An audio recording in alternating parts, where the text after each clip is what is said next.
Hello दोस्तों, स्वागत है एग्जाम ब्रदर्स में। तो आज हम लोग जानेंगे घनाभ क्यूबॉइड के बारे में। तो आइए शुरू करते हैं बिना किसी देरी के। देखिए घनाभ क्या होता है। तो घनाभ एक ठोस या खोखली वस्तु होती है, आकृति होती है। यह एक ज्यामितीय आकृति होती है जिसमें लंबाई, चौड़ाई और ऊंचाई अलग अलग होती है। उसी को हम लोग घनाभ या क्यूबॉइड बोलते हैं। ठीक है बाबू, आप यहाँ फिगर में देख सकते हैं कि ये फिगर हमारा क्या है, एक घनाभ है। ठीक है ना। अगर हम यहाँ पे बनाना चाहें तो ऐसे बोल सकते हैं। देखिए ये हमारा एक हो गया आयत, ठीक है, और ये भी हमारा एक हो गया आयत। और जब इसके कोनों को मिलाया जाता है तो एक ठोस या खोखली आकृति बनती है जिसे हम लोग घनाभ कहते हैं। घनाभ में इस वाले को हम लोग बोलते हैं लंबाई, जिसे हम लोग एल से रिप्रेजेंट करते हैं। क्लियर। और इसको हम लोग बोलेंगे चौड़ाई। क्या बोलेंगे बाबू? चौड़ाई, जिसको बी से रिप्रेजेंट किया जाता है। और ये जो हिस्सा है इसे बोलते हैं हम लोग ऊंचाई, और ऊंचाई को एच से रिप्रेजेंट किया जाता है। क्लियर। यानी घनाभ में लंबाई होती है, चौड़ाई होती है और ऊंचाई होती है। ठीक है, उसी को हम लोग क्या बोलेंगे? घनाभ बोलते हैं। अगर यहाँ किनारा की बात अगर किया जाए तो घनाभ में भी किनारा होता है 12। कितने किनारे? 12 किनारे होते हैं। क्लियर। उसी तरह घनाभ में अगर सतह के बारे में बात किया जाए तो घन की तरह इसमें सतह भी होता है 6। सतह बोलिए, पृष्ठ बोलिए, फलक बोलिए, ठीक है ना, सब एक ही बात है। अगर शीर्ष के बारे में अगर बात करें तो इसमें भी शीर्ष आपके होते हैं 8। ठीक है। और विकर्ण बोलिए क्या होते हैं बाबू? विकर्ण, यानी इसमें भी आपका विकर्ण हो जाएंगे 4। ठीक है। घन और घनाभ दोनों एक ही जैसा है, बशर्ते इसमें क्या है, किनारा का अंतर है। आप देखे होंगे घन में क्या होता है, सभी किनारा एक ही आकार का होता है, जिसे हम लोग एक भुजा कहते हैं। लेकिन यहाँ पे सभी किनारे जो है वो अलग अलग लंबाई के होते हैं, जिसे हम लोग क्या कहते हैं, लंबाई कहते हैं, चौड़ाई कहते हैं और ऊंचाई कहते हैं। ठीक है बाबू। और यहाँ पे अगर हम बात करें विमा के बारे में तो घनाभ में भी कितनी विमाएं होती हैं? 3 विमाएं होती हैं। क्लियर। तो सबसे पहली बात याद कर लीजिए, घनाभ में भी किनारा 12 होते हैं, सतह कितने होते हैं? 6 होते हैं, और शीर्ष आपके 4 होते हैं। विकर्ण मतलब कोना कोनी लंबाई 4 होते हैं, और विमाएं क्या होती हैं जी? 3। 3 का मतलब क्या कि पहला आपका लंबाई हो जाएगा, दूसरा चौड़ाई और तीसरी ऊंचाई। क्लियर है। तो मुझे उम्मीद है आपको ये घनाभ समझ में आया होगा। चलिए अब हम लोग फॉर्मूला पे आते हैं। देखिए पहला फॉर्मूला क्या कहता है, अगर मान लीजिए घनाभ का आयतन निकालना हो तो घनाभ का आयतन का फॉर्मूला होता है लंबाई गुने चौड़ाई गुने ऊंचाई, यानी एल गुने बी गुने एच, एल बी एच। ठीक है। उसी तरह घनाभ का वक्र पृष्ठीय क्षेत्रफल, जैसे मैंने बताया है, वक्र पृष्ठीय क्षेत्रफल का मतलब होता है चारों तरफ का क्षेत्रफल, जिसमें ऊपर और नीचे नहीं रहता है। ठीक है ना। तो चारों तरफ का अगर क्षेत्रफल होगा तो उसका फॉर्मूला होता है 2 इंटू लंबाई प्लस चौड़ाई गुने ऊंचाई। क्लियर। उसी तरह घनाभ का संपूर्ण पृष्ठीय क्षेत्रफल क्या हो जाएगा? 2 इंटू लंबाई गुने चौड़ाई प्लस चौड़ाई गुने ऊंचाई प्लस ऊंचाई गुने लंबाई। क्लियर। यानी इसमें क्या होगा, सारे सतह का क्षेत्रफल हो जाएगा, चारों तरफ का भी और ऊपर नीचे का भी। क्लियर है बाबू। अब देखिए विकर्ण, विकर्ण का मतलब क्या होता है भाई? तो विकर्ण का मतलब होता है कोना कोनी लंबाई। ये कोना कोनी लंबाई क्या है, तो यही निकालने का फॉर्मूला होता है under root L square plus B square plus H square, यानी रूट अंडर लंबाई स्क्वायर प्लस चौड़ाई स्क्वायर प्लस ऊंचाई स्क्वायर। क्लियर है। अब आता है कमरे के चारों दीवारों का क्षेत्रफल। तो कमरे के चारों दीवारों का क्षेत्रफल होता है जो हमारा वक्र पृष्ठीय क्षेत्रफल होता है, 2 इंटू लंबाई प्लस चौड़ाई गुने ऊंचाई। और 2 इंटू लंबाई प्लस चौड़ाई को बोलेंगे हम लोग परिमाप, और ये एच हमारा है ऊंचाई, तो परिमाप गुने ऊंचाई भी होता है। किसका फॉर्मूला बाबू बता दो? कमरे के चारों दीवारों का क्षेत्रफल। क्लियर है। तो ये है आपके घनाभ के फॉर्मूले। ठीक है ना। अगर ये फॉर्मूला आप अच्छे से समझ लेंगे तो घनाभ का एक भी क्वेश्चन आपसे नहीं छूटेगा। क्लियर है बाबू। चलो यहाँ पे एक हमने क्वेश्चन लिया हुआ है। देखिए क्वेश्चन क्या कह रहा है, क्वेश्चन कह रहा है ना जी कि घनाभ की लंबाई, चौड़ाई और ऊंचाई क्रमशः 20 cm, 15 cm और 10 cm है।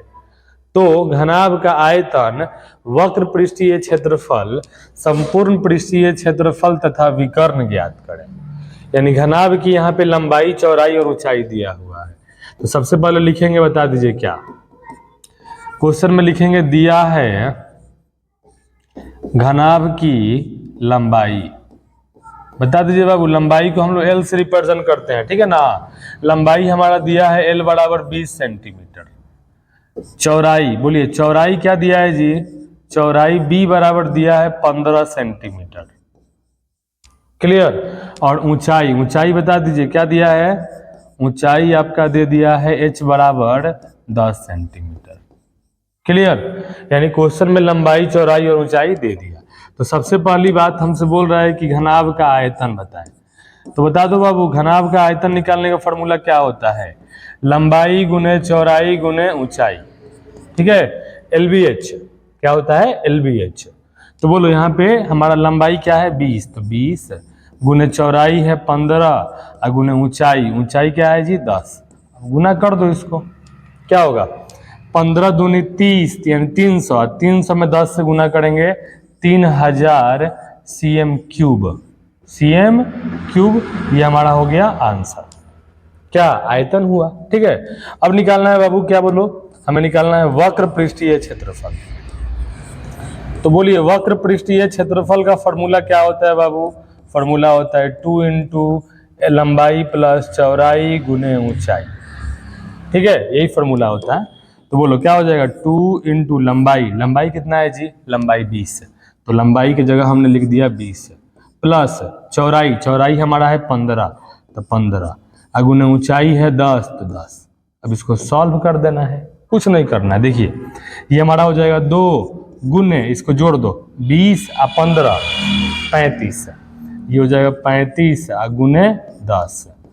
बोलो अगर गुना करेंगे 35 दूनी 70 और 70 दहा के 700, तो ये हमारा हो जाएगा बाबू, बोलो क्या 700 cm स्क्वायर आंसर। क्लियर है, समझ में आ रहा है ना जी। ये हमारा हो गया वक्र पृष्ठीय क्षेत्रफल। अब हमसे बोल रहा है कि भाई क्या निकालो, संपूर्ण पृष्ठीय क्षेत्रफल। तो बोलिए संपूर्ण पृष्ठीय क्षेत्रफल का फॉर्मूला क्या हो जाएगा, संपूर्ण पृष्ठीय क्षेत्रफल का फॉर्मूला होता है बाबू 2 into LB plus BH plus HL, यानी 2 गुने लंबाई गुने चौड़ाई प्लस चौड़ाई गुने ऊंचाई प्लस ऊंचाई गुने लंबाई। क्लियर। चलिए इसी फॉर्मूला पे हम लोग सेट करते हैं बाबू, 2 इंटू लंबाई गुने चौड़ाई, तो लंबाई कितना है 20 और चौड़ाई 15, तो हमारा हो जाएगा 20 गुने 15 प्लस, देखिए चौड़ाई गुने ऊंचाई, तो चौड़ाई है 15 और ऊंचाई है 10 प्लस ऊंचाई गुने लंबाई, तो ऊंचाई है 10 और लंबाई है 20, तो क्या हो जाएगा बता दीजिए 10 गुने 20। क्लियर है ना जी। आइए इसको अब सॉल्व करते हैं। हो जाएगा 2 इंटू 15 दूनी 30, ये हो जाएगा 300 प्लस 15 दहा के 150 और ये हो जाएगा 20 दहा के 200, ठीक है। सबको जोड़ दीजिए, ये हो जाएगा हमारा 2 गुने 300 200 500 500 और 150, क्या हो गया 650, और 650 में 2 से गुना करेंगे तो 1300 cm स्क्वायर आंसर। क्लियर है, समझ में आ रहा है ना जी। ये हमारा हो गया बाबू संपूर्ण पृष्ठीय क्षेत्रफल। क्लियर। अब मुझे निकालना है एक बात और, निकालना है विकर्ण। क्या निकालना है जी, विकर्ण। तो मुझे बता दो घनाभ का विकर्ण निकालने का फॉर्मूला क्या होता है। तो घनाभ का विकर्ण निकालने का फॉर्मूला होता है अंडर रूट लंबाई स्क्वायर प्लस चौड़ाई स्क्वायर प्लस ऊंचाई स्क्वायर। तो बता दो लंबाई क्या है बाबू, लंबाई हमारा 20 है, तो लंबाई की जगह 20 स्क्वायर प्लस चौड़ाई 15 स्क्वायर प्लस ऊंचाई 10 स्क्वायर।